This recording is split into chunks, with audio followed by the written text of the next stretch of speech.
Hello everyone, welcome back to the channel. So today I want to go over my list of AK manufacturers, current manufacturers that is, that I would steer clear from.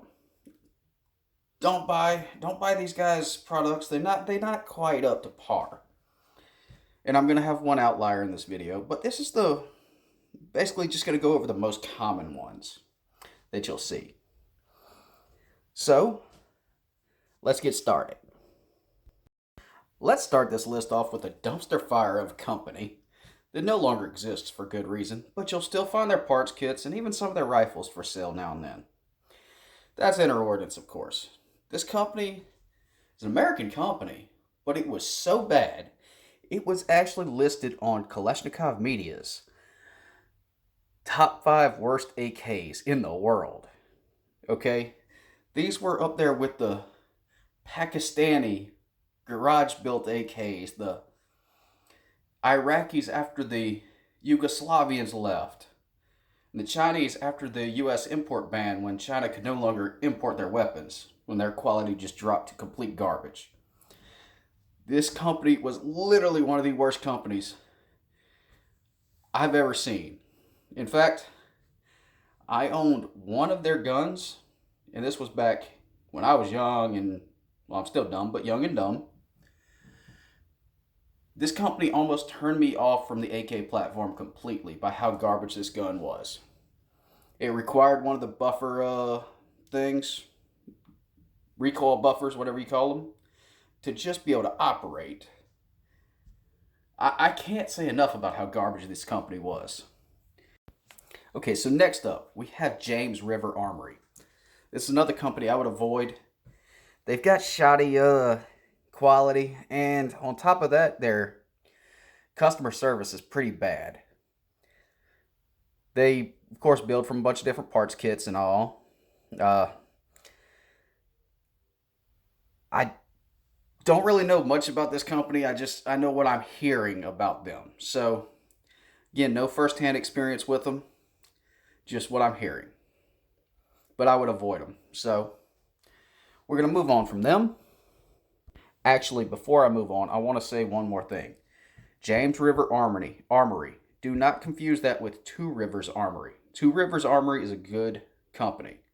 James River Armory, on the other hand, is not. These two get a little confusing now and then. People mistake one for the other. So I just want to clarify that real quick. So then we have Pioneer Arms. These guys are based out of Radon, Poland. And they use that tag. But don't get them confused with the FB Radon plant, which I don't think is around anymore, but the quality is not the same in any way, shape, or form.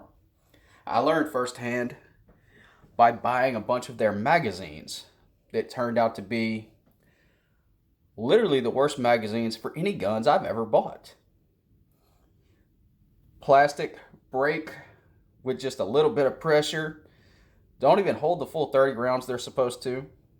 Just garbage all the way around. Though they make great vice blocks.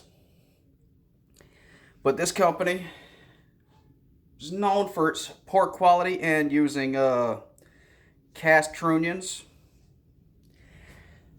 In fact, as you can see in this picture here, you can get a parts kit from them with a Romanian trunnion. You know, that when I started seeing these, I started questioning, why does this Polish AK need a Romanian trunnion? But some people still fall for it because they, of course, label Radon Poland on everything. And everybody associates Radon Poland with good AKs. For legitimate reasons. Last but not least, we have Sentry Arms, of course. And what I like to say about Sentry Arms is they are an excellent importer, but a horrible manufacturer. Okay, they import quite a few AKs, and usually if you get one of the imported AKs, they're good. The only thing you have to watch out about is Sentry does convert those imported AKs from their neutered, importable state back into a real gun. But their line of AKs, the ones they make themselves, I would avoid completely.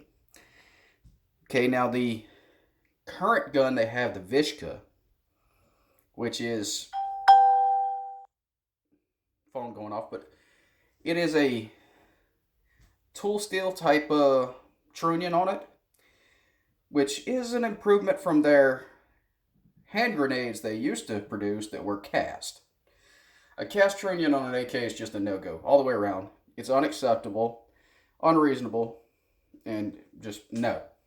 Unless, of course, you're just looking for an expensive paperweight, then in that case, it's as good as any paperweight. And it looks like an AK. It's not an AK, but it looks like one. Anyway, everyone, that's the list. And, of course, when you're looking through these companies and all, maybe somebody out there has a better experience with some of these companies, and that happens. But for the most part, most people have had bad experiences with these companies. I have had bad experiences with a couple of them. So, there we go. That's the list. That's the ones that I would really avoid. And anyway, thanks for watching, everyone.